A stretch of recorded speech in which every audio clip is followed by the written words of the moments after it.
អក្រាចាលើចិញ្ចាំង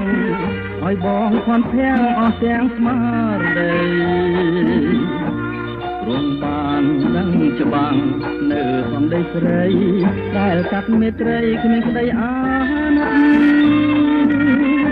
ពីងដែលអូនបានសរសេរគឺជាពាក្យស្នេហ៍ដែលគ្មានក្តីពិតអូនឲ្យបងខំដោយគ្មានបានគិតបានជាបែកចិនអិនទីចារណាសូមវិលមកវិញណាស្រីដើម្បីដោះស្រាយរឿងស្នេហារករករើមុននឹងបែកគ្នាកុំឲ្យមានពីថ្ងៃមុខកុំរួងដោយជឿពីគេពេលយើងរួមស្នេហ៍គឺស្នេហ៍បានសុខ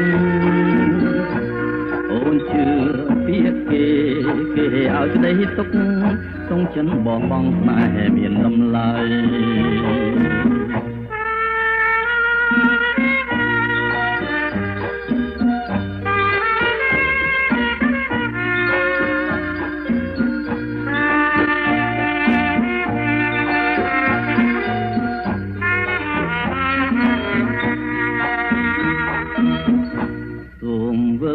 មកវិញណា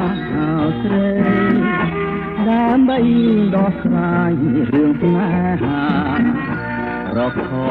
រកត្រូវមុននឹងបែកគ្នាកុំឲ្យមានពីថ្ងៃមុខគុំ